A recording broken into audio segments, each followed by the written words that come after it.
Get in, losers. We're going back to Forks. Hi, and welcome to Literary Hype. I am Stephenie, your Literary Hype Woman, and I am so hyped about today's podcast. And that's because we're celebrating 20 years of Twilight.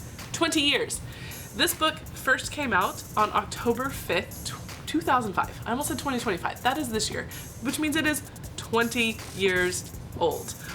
And this book and its subsequent movies have really lasted through those 20 years. We are seeing the actors go back out on the Comic-Con circuit and spend time with fans, and they have really long lines.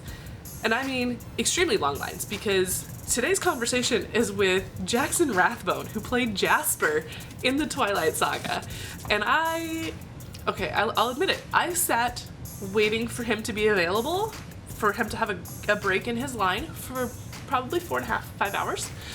In order to get this interview. And it did not happen until after the show was already closed.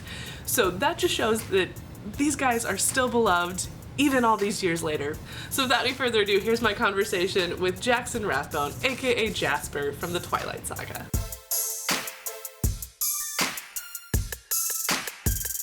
Welcome to Literary Hype. It's so exciting to get to talk to you because you are an icon of bookish movie.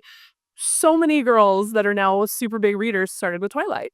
So what's it like for you to be part of a franchise that has had such a lasting impact? We're talking 20 years now. That's amazing. To be considered an icon, I don't know, I wouldn't use that word. I think I was lucky to be a part of a incredible franchise that meant a lot to a lot of people, and it meant a lot to me. So if anything, I just want to say thank you. Thank you to all of you who brought it into your lives, because it's really, there's a lot of entertainment out there, and you guys like Twilight, so that's cool, man. Thank you. What's it like for you to, it's again 17 years to still be out talking about this movie and doing panels about this movie? You know, it's interesting. I haven't done a lot of conventions. The last 2 years I started doing them. When the movies came out about like 17 years ago, I did like 2 conventions, and completely honestly, I got groped, and it was really inappropriate, and everybody at the time laughed and thought it was funny. I didn't, so I said, I'm done with this bleep, and I didn't do it anymore. And then 2 years ago, Kellan called me out of retirement, and he's just like, listen, things have changed. People are a lot more cool and respectful, and that doesn't happen anymore. And so I came back, and it's been amazing ever since. The people of, it's a whole new generation of Twilight readers, a whole new generation of fans who've become enamored with these characters. And yeah, it's awesome, man. Stephenie Meyer did something right when she wrote these books. I think it's awesome. If we were to convince Stephenie Meyer to write a Jasper book, what parts of Jasper's life would you want to see explored more? I honestly think, I'm obviously biased for Jasper, but I think that Jasper has the best story, because his story is, it's the hero's journey. He was this, and if we understand the hero's journey, it's Joseph Campbell, The Power of Myth, incredible book, a little advanced, but check it out. We have the story of Jasper, who is he's the young man, he's doing what he thinks is right at the time in his life. He's 17. He joins a war effort, and during that war effort, he understands that what he's doing maybe is not right, and he tries to get the women and children out of harm's way. And along that effort to do good, he runs across a band of very seductive female vampires, and he gets turned by an evil woman named Maria, and she makes him her bleep and makes him train this newborn army. So and then he escapes from that. He's pulled out of that by another couple who say there's a better way. So he follows them, and they basically lead him to Alice, who convinces him that he is good and that there is goodness inside of him, despite his past, despite the many flaws in his life. And that's a story of redemption. And I think redemption stories are something that we really desperately need now. It's because we forgot how to forgive. We've forgotten how to allow someone to make a mistake and then raise them back up. We don't want our jails full of people. We want rehabilitation, and rehabilitation comes with the promise from society that says, we will forgive you if you ask for it. And that's what we need. And so I love the story of Jasper, that all that means to me, that it's about forgiveness. It's about the second chances that I know I've been given in my life, that are third and fourth and fifth chances. I'm sober, and it's the best thing in the world. And in my journey of sobriety, I think I even more so connected to Jasper it's incredible. I love it. Redemption story for Jasper is something I did want to touch on. You've got a cross around your neck. I've been sitting here while you've been talking to fans. You've been saying, God bless you. What is it like for you to play this character who gets to live out a redemption from the perspective of someone of faith? Man, I would say that's the greatest thing about Jasper to me as a man who has a lot of faith. I grew up in West Texas with a very evangelical family, and there's some of that I really believe in, and some of them I don't. I don't fully believe in institutions. I believe in faith between man and God, and a woman and God. Humans and the Creator. I believe there's a direct connection there. I don't believe we need a lot of stuff in the way. And that's a whole theological conversation I can have. I could do this for hours. I studied theology. I love it. I almost became a minister. Longer story there. But I love acting. I love entertaining. I want to bring joy to people through entertainment. And I think that's what God called on me to do. And that's what I love to do. And I know for some people out there, maybe the atheist crowd, I have nothing against y'all. I love talking. Two of my best friends in the world are atheists, and we have the best conversations. I love to talk with people I disagree with. I love to read books that I don't fully agree with. I learn, and that's how we learn. I tell my kids, nonfiction is the key to life. Because you're going to be reading a piece of nonfiction, fiction is the key to life. Nonfiction is great. You're going to learn some stuff, but fiction will teach you how to live. And that's the best thing about it. I mean, notice it's nonfiction and fiction, right? Isn't that weird? Wouldn't you think it'd be like, truth or reality level books and non-reality? It's fascinating how much emphasis we put on fiction and storytelling, because that's what we are. We're tribal species that sits around a fire, hangs out, chats it up. And like, I learned about you, you learn about me. Right now, it's all about me because I'm talking forever. Sorry. But I'm having a great time. And I'm a freaking book nerd, so I love this. Literary hype? Hell yeah, dude. I'm saving that clip forever. Do it. So there are studies scientifically that say that reading fiction makes you more empathetic because you can put yourself in other people's perspectives more. Exactly. So have you learned anything from fans about them using Twilight or your performance in Twilight to how they interact with other people? That's interesting. You know what? One of the sweetest things that people come up to us at the conventions and say is they'll tell us that Twilight helped them get through a really dark part of their lives. Maybe it was a bad relationship, or it was a rough spot with their family, or personal health issues. But they come up and they tell us, "Hey, Twilight helped me get through this." And I always remind them that Twilight maybe was a crutch, but the work was through them. Like if you're struggling and you lean on a crutch for a little bit, to get you through that, to help your leg heal. The crutch didn't save you. It was you. You put the work in there. And the same thing when it comes to Twilight or any piece of art or literature that can help you out in a moment. Remember, that's you doing the work, but you're learning something. And so that's yeah, dude, fiction is where it's at. How do you find joy when you're getting asked the same questions about the same things over and over again? That's a great question, actually. I'm pretty good about kind of, no offense, ignoring the question unless it excites me, and then I'll go off on a little bit, And I find that to be honest to yourself, to be authentic, it's a weird word, but like to really try and find what makes you unique and let that out, And I think that's part of the appeal to the Twilight series. It is in essence a story about wallflowers. You have Bella, who's a little bit on the outcast side. She's new in town, and she sees this beautiful group of outcasts. Like, they're not the cool kids, they're the weirdos.